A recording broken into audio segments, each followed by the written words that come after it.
I know what you're thinking. Camping chair. Indoors. Maybe he's going to set up a tent in a minute, light a fire on the floor.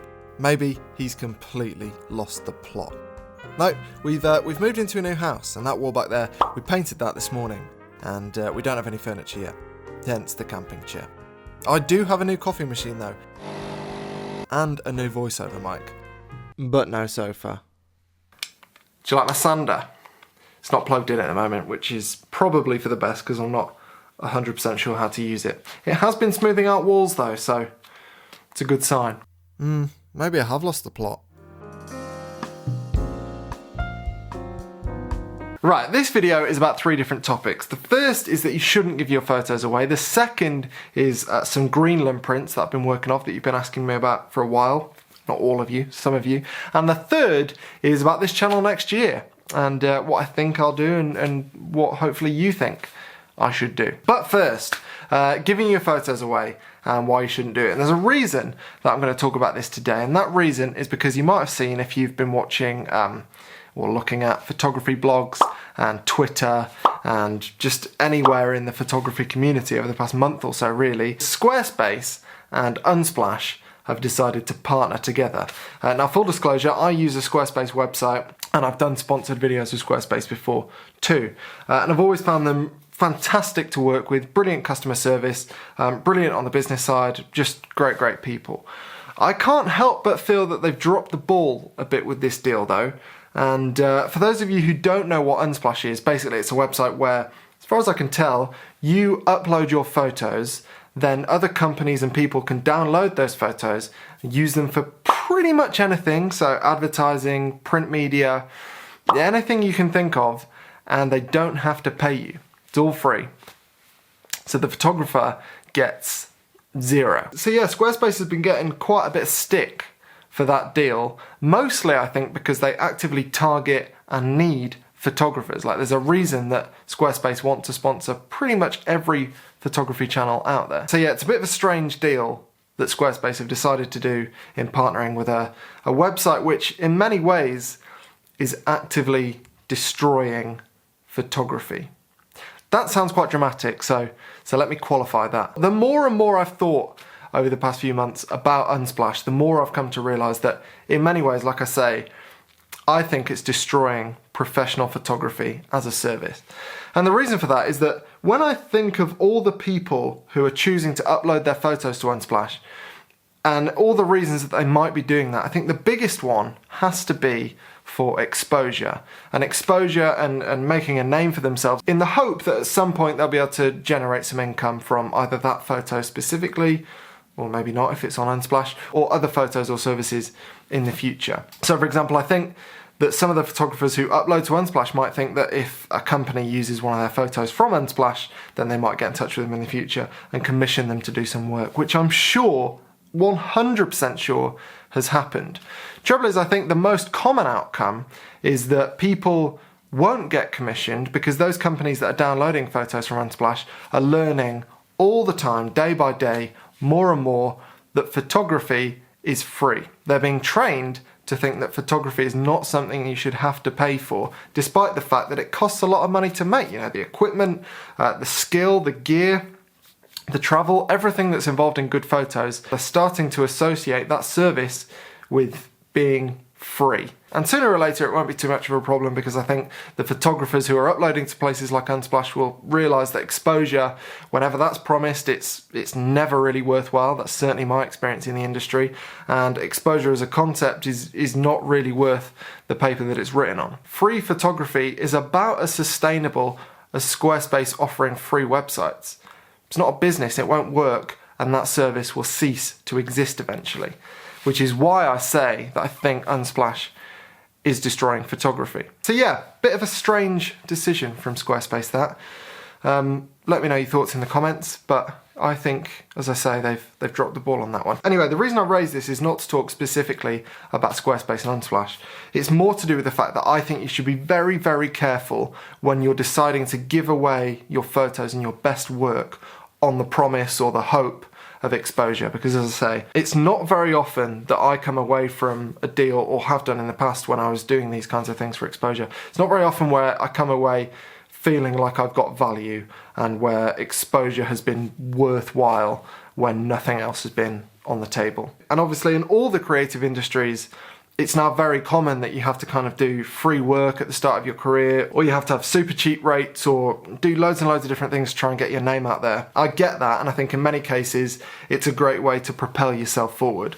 All I'm saying is that in this instance, if you're going to be uploading your photos to the internet for anybody to use without your explicit permission that that particular person can use your photo, with no probable chance that that is going to result in future work, I don't think many people are going to think it's worthwhile. So yeah, if you're thinking of uploading your photos to Unsplash or any similar service, make sure you think long and hard about it, because I struggle to believe that more than a few people out of 1,000 end up being happy with the exchange that they get. I could be wrong, but that's my opinion. So yeah, let me know your comments in the comments, and I'll be interested to hear them. Now the second, and hopefully a bit more upbeat thing that I want to talk about is prints, Greenland prints. Now people have been asking me since I got back from Greenland and started sharing those images if I'm going to be offering them as prints, and the answer is yes.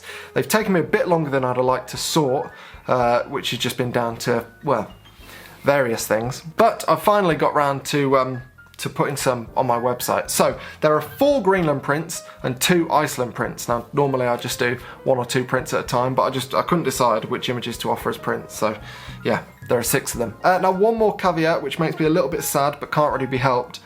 These are on sale now and will be half price as usual for the first week after this video goes live, and then after that they'll be full price, but they won't ship until January. Super annoying. It can't really be helped. I'll show you why it can't be helped. Okay, so this, ladies and gentlemen, is my new office, this room. But as you might be able to tell from looking down here, it's not quite an office yet. Also, I've started painting the wall. That's more of a tester, really. That's not me actually attempting to paint a wall. Would be a very good effort, would it?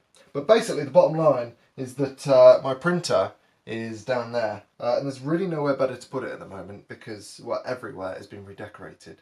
So I don't have a sensible printing environment basically that's not covered in dust and plaster and paint and who knows what else. So yeah, that's why I can't really print at the moment. So what I'd say is that if you're interested in buying one of these prints and it was going to be a present for someone, a Christmas present, and you think that person would be sort of devastated that they don't actually get that print on Christmas Day as opposed to sort of 2 or 3 weeks later, then maybe sort of think long and hard about whether you get one. The reason that I've chosen to sell them now is that a lot of people got in touch and said it wouldn't be a problem, that they weren't going to ship till January, even though they were gifts, it was fine. So I thought I'd sell them now so that those people could yeah, have them as gifts, but not the physical gift. They could just sort of tell people that they're getting a print. Yeah, you know what I mean. It's not ideal, and it probably means that some of you who might have bought a print aren't going to buy a print, and obviously that's not great for me, but I don't want to offer prints when I'm going to have to be printing and packing in an environment that's not ideal for printing and packing. I even got in touch with the old print shop that I used in Manchester to see if they could help. They could, but I would still be doing the packing here, and I just don't want to send you like bits of paint and nails and sandpaper and stuff accidentally. It's not a particularly professional place to be packing up prints, so they're going to have to wait till January. Hopefully it'll be worth the wait, and hopefully not too many of you mind that they won't ship straight away. It's just one of those unavoidable things, really. But in terms of prints that I'm going to offer, as I said, there are 6 prints to choose from. One of them's called the Search, which is obviously a little fishing boat near the glacier in Greenland. Another, one of my favourite images I've ever taken, I think, is called Storm Glow. Now this image isn't completely tack sharp, it's not the best technical image I've ever taken, but just the atmosphere and the 100-mile-an-hour winds and the chaos and the snow kicking up and the sunset in the background, it just adds up to be, yeah, one of my favourite shots of all time. One of my favourite shots of all time. One of my favourite shots of all the shots I've taken, one of my favourites of those. Get what I mean? Another is Greenland at dawn with the moon, that little hut we stayed in overnight.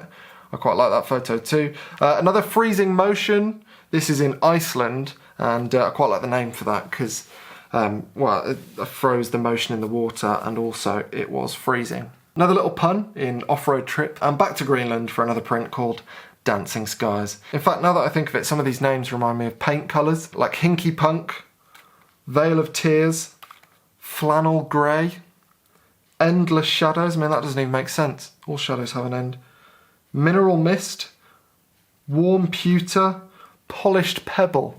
So yeah, 6 prints, some of which with slightly ridiculous names. They're all available now to, well, basically pre-order. So there's 50 of each in each size, and those sizes are A4 and A3. And they'll be available from now, half price for a week after this video goes live, after which they're full price if there are any left. Another quick plug, the book that I mentioned briefly in the summer, basically a book of all my images from this year, not all of them, some of them, that is looking like it's going to be ready sort of February, March, I think.